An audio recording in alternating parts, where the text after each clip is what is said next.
Good afternoon. So today we are going to do the numericals of the chapter gravitation. This is the first set of formulas which we will be using. In this we will be using the Newton's law of gravitation, that is a force to be calculated.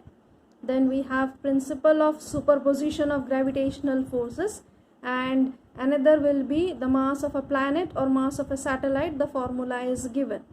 So starting with the first example. The first example states that we have to calculate the force of attraction between the two balls having mass 1 kg, that is m1, and m2 is provided as 1 kg. R, the distance between the center of masses of each body is 10 centimeter. Convert the centimeter in meter, and capital G, since it is constant of gravitation, it is already provided. So it is just the formula oriented numerical, that is F is equals to G m1 m2 upon r square. Coming to the second example. The second example states that we had a planet Jupiter whose mass is provided, and then the sun, its also mass is provided. That is, we are having two different bodies of masses m1 and m2. You can choose any one, but let me tell you, the body which already been given the highest weight is always taken as capital M, or you can say that is taken as a first mass. Then I have to calculate here the force between these two bodies, and we have to, as distance is also provided from the center of Sun and Jupiter as 7.8 10 to the power 11. So R is provided to me. Again it is the same formula oriented numerical, that is F is equals to G capital M small m upon R square. Both the formulas are same, the previous one and this one. They had no little difference. Then once we have calculated the gravitational force, in this question the second part states that we have to assume Jupiter is moving in circular orbit, and I have to calculate the speed with which the Jupiter is moving, that is, I have to calculate the velocity. As we all know that every planet is orbiting in its orbit with the help of a centripetal acceleration also, and a centripetal force is there which is balancing the force of gravitation according to Newton. Hence F will be equals to mv square upon r. So here the force which we have calculated already will be this one. We'll substitute here. Mass will be the mass of Jupiter. Radius, that is r, it is not radius, it is actually the distance. It will be 7.8 10 to the power 11. Substitute, you will get the values. Coming to example number 3. Example 3 states that two particles each of mass m goes round a circle of radius r, that is m1 and m2 is equals to m small r here is equals to radius, and under the action of their mutual gravitational attraction we have to calculate the speed of each particle. Now here the small r, that is you had this in this equation, you can see this small r. This small r is not given here. We have to calculate from the conditions provided. The conditions provided here is that radius of each of the particle is r. So what will happen, there are two particles, these are the two particles. If I consider the center of this particle and this one my center, if I join these two, then they are lying end to end, means here this is the small r according to this equation.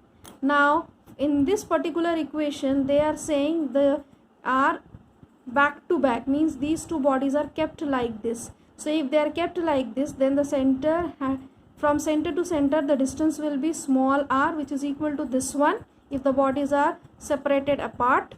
So here since it is r, this is also radius r, this is also radius capital R, so the whole distance will be twice the r, hence it is 2r.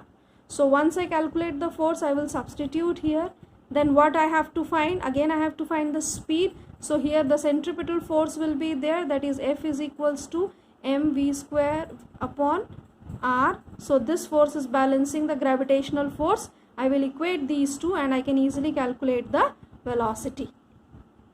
Coming to the example number 4. Example 4, what they are asking, the orbital radius of the earth is given this much and the mass is also provided. What I have to calculate here? I have to calculate the mass of the sun. Okay, so here again the same formula I have to use. The same formula will be Gmm upon r square. What are the given things? Here I have been given the r, that is distance is given, kilometer it is given, convert it in meter. Time here it is provided as 365 days for revolution, so I have to change it into seconds. Then the centripetal force will be equals to the gravitational force between the earth and the sun. So mv square upon r is equals to Gmm upon r square.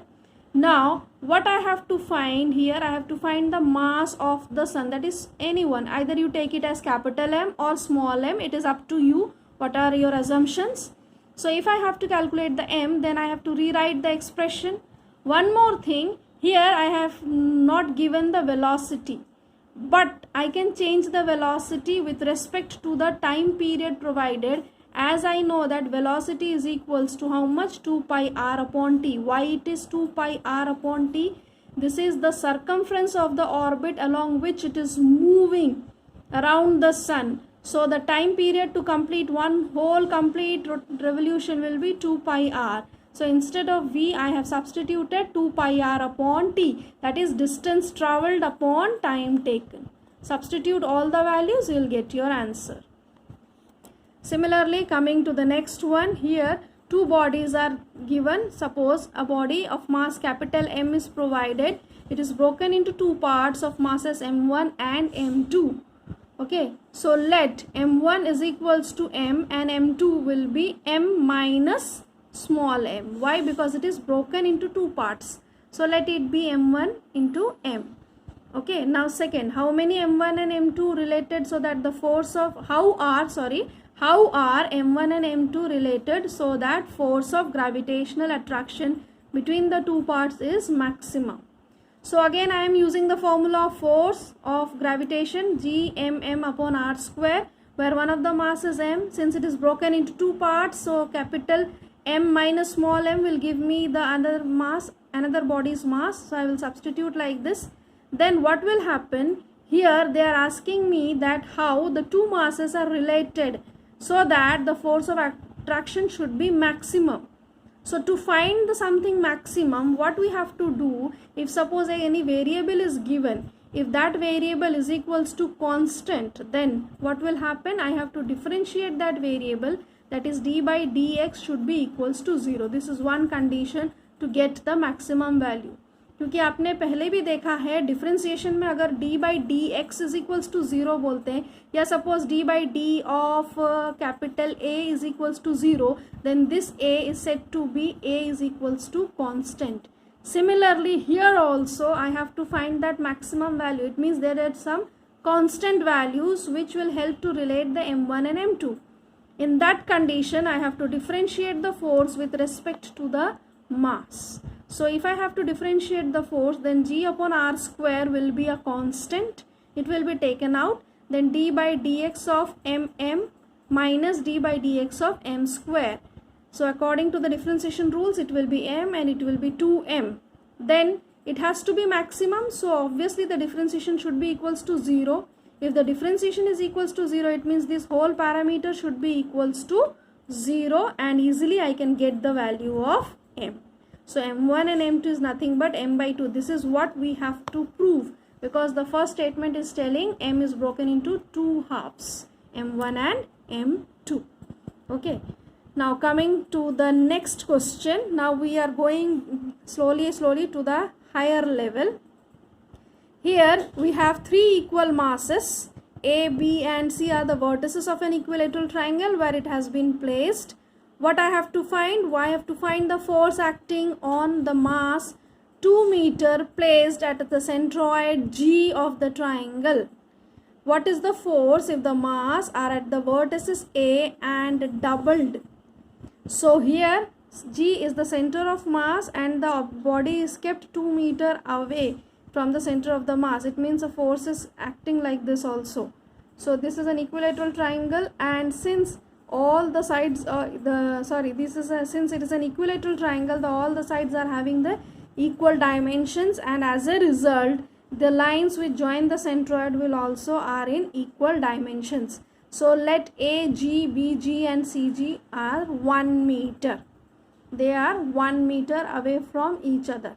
So I have to solve the first and the second part. So moving to the first part, here we will use the principle of superposition of gravitational force.